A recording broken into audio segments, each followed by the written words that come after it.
Hey guys, how's it going? Night Owl here. Welcome back to my crew. I hope you're all having a wonderful day. I hope you're all feeling blessed. Today we are starting a new series of book that I told you I was going to start reading. It's called The Atheist Who Didn't Exist, or The Dreadful Consequences of Bad Arguments. So we're going to get started. This book is by Andy Bannister. He's an awesome person. Let's go.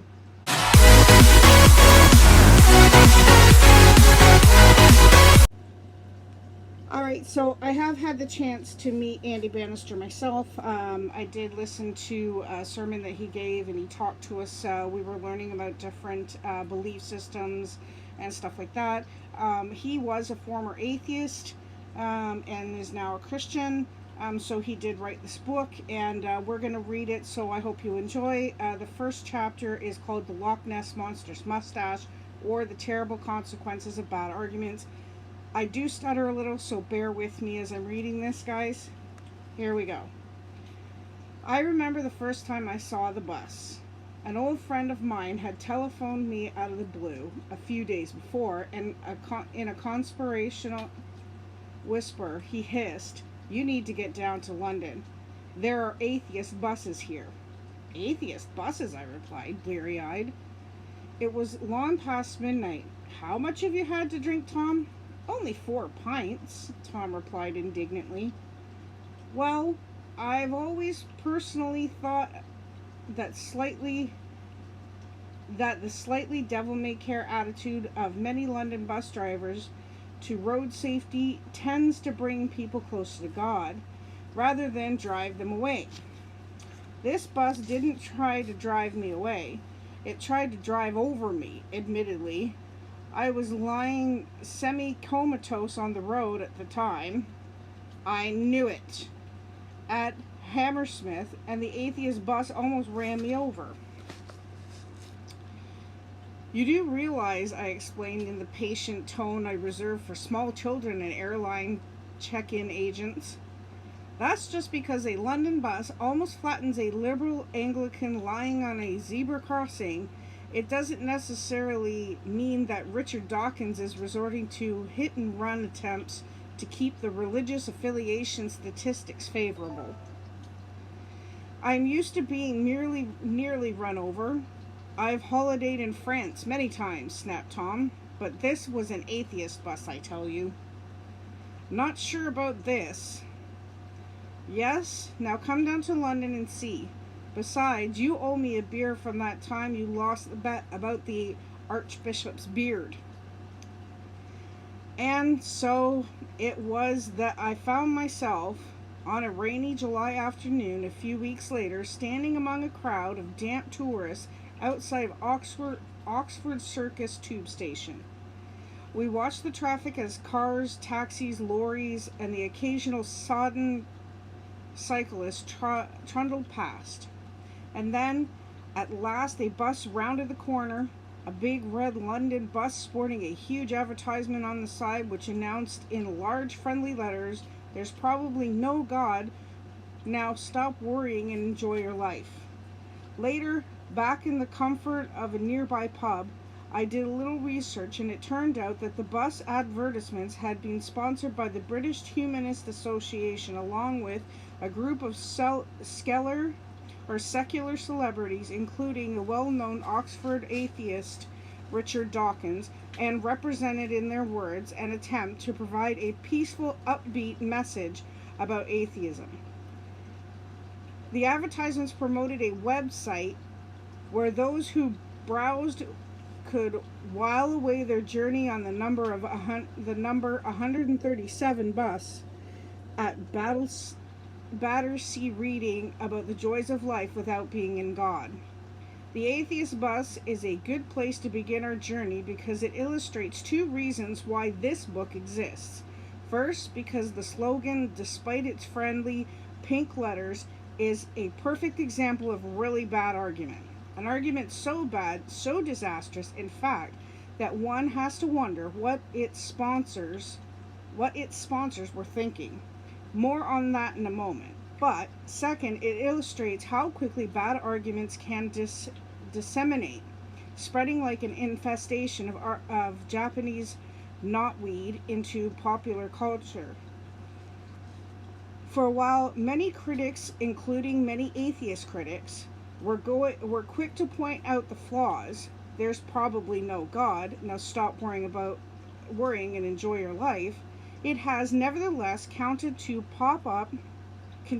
pop up on the sides of buses, not just in London, but also around the world. The bus advertisement typifies what comes to be termed the new atheism. The group of media-savvy atheists, men such as Richard Dawkins, Sam Harris, Daniel Dennett, and the late Christopher Hitchens, whose books attacking religion in general and Christianity in particular have sold by the truckload. What about the new atheism? As many have pointed out, not so much as its arguments, which tend to be old ones, and its tone, which is one of the apologetic anger. Why the anger? Well, I suspect partly because God was supposed to have disappeared a long time ago as a great secular enlightenment trundled inexorably onward. As far back as 1966, Time magazine could slap a question like, "Is God dead?" on the cover, with the strong implication that the answer is yes. Today, however, religion is alive and well and shows little sign of disappearing. The failure of God to roll over and die on cue has led to denial, disappointment, and the anger that can be underpinning much of today's most popular form of atheism. And my word, has the new atheism become a popular movement? And Richard Dawkins' book, The God Delusion, alone has sold several million copies. Atheism has gained a voice and a confidence, and that's fine in the past. It was tough to be an atheist when most societies were overwhelmingly religious. Recently, however, there's been a cultural volte-face in many Western countries, with atheism now seen as a default position. Many people assume that atheism is indeed the only position for somebody who wishes to be considered educated, sophisticated, urbane, and rational. This is precisely the way media often treats the issue, too. Atheism is portrayed as scientific, contemporary, and for those with brains, whereas religion is characterized as stuffy, outmoded, and irrational, something for old ladies or fuddy-duddies. But there's a problem. Well, several problems. Chief among them is this: that much of the contemporary atheism thrives on poor arguments and cheap sound bites, advancing claims to simply don't stand up to scrutiny. Like a cheaply made cardigan, they are full of loose threads. If tugged firmly, they'll begin to unravel. Let me demonstrate what I mean by returning to the notorious bus advertisement. There's probably no God. Now stop worrying and enjoy your life. Let's ask a few critical questions about the claim for a moment. What's wrong with it? Well, one might begin by noting the preachy, condescending, and hectoring tone. I've known many atheists over the years whose chief beef with religion has been that they can't escape it. If it's not televangelists, the perfect teeth, it's church billboards with dodgy graphics design, or giant advertising hoarding warning of hellfire and damnation. You religious types insist on preaching at us, is the complaint. Well, now the boot is very much on the other foot, and now atheism is zealously evangelistic, not merely content with denying deities, but offering health benefits at the same time. No worries, enjoyment, good hair. But there's a deeper problem too. For atheists like Richard Dawkins, God does not exist, right? That, after all, is why the very term atheist means. Of course, there's a myriad of other things that don't exist. Fairies, unicorns, the flying spaghetti monster, successful England soccer squads. But here's my question. What's the connection between the non-existence of something and any effect, emotional or otherwise? There's probably aren't any unicorns, so cheer up. The flying spaghetti monster is just a secular parody, so take heart. There's no God, so stop worrying. How precisely does that work? Somebody once remarked a nonsensical statement doesn't become coherent simply because you insert the term God into it. So let's illustrate the problem by rewarding the Atheist Bus slogan for a moment.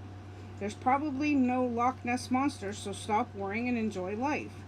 Imagine for a moment that you're down on your luck. Life was dealt you a series of terrible hands, and nothing seems to be going your way. You've recently lost your job, your wife has just left you and taken the kids with her. This very morning, a letter from your bank has arrived declaring you're bankrupt.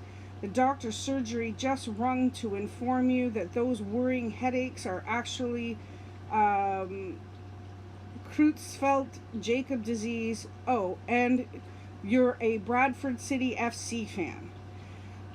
Life really sucks. So have no fear, however. Put all that aside. Fret no more, for there is hope. There is an end to all worries. There is? I hear you cry, wiping the tears. Yes, there is. Because, are you ready for this? The Loch Ness monster doesn't exist.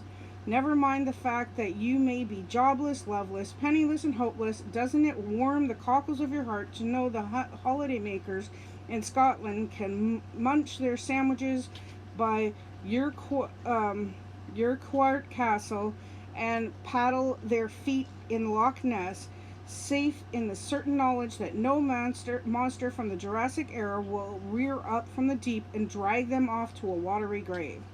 So, are you feeling better now? Probably not. So the first half of the claim, no God, no worry, fails spectacularly. The second half doesn't fare much better either. Enjoy your life. What could be wrong with that? Unless you're one of those masochistic religious types who prefer to guilt glee. Well, Francis Spofford nails this one perfectly. I'm sorry, enjoy your life? Enjoy your life? I'm not making some kind of neo-Puritan object to enjoyment. Enjoyment is lovely, enjoyment is great, and the more enjoyment the better. But enjoyment is one emotion. The only things in the world that are designed to elicit enjoyment and only enjoyment are products, and your life is not a product.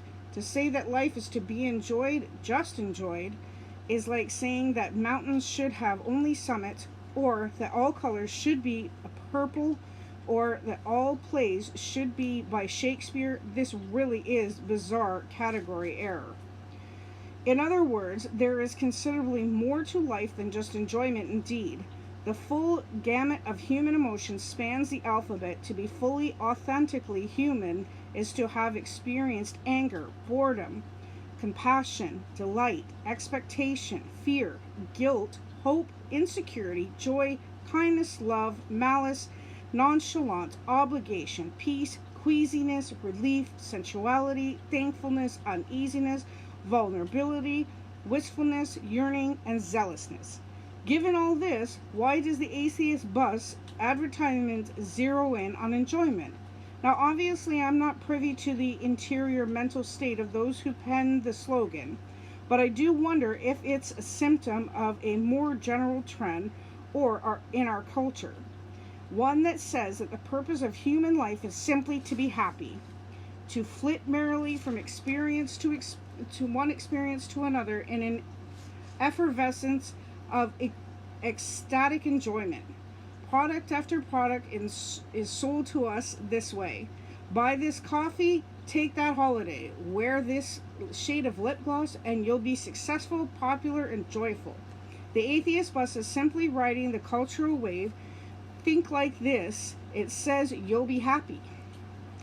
But what if you're not happy? What if you're like my earlier example, jobless, friendless, penniless, and hopeless?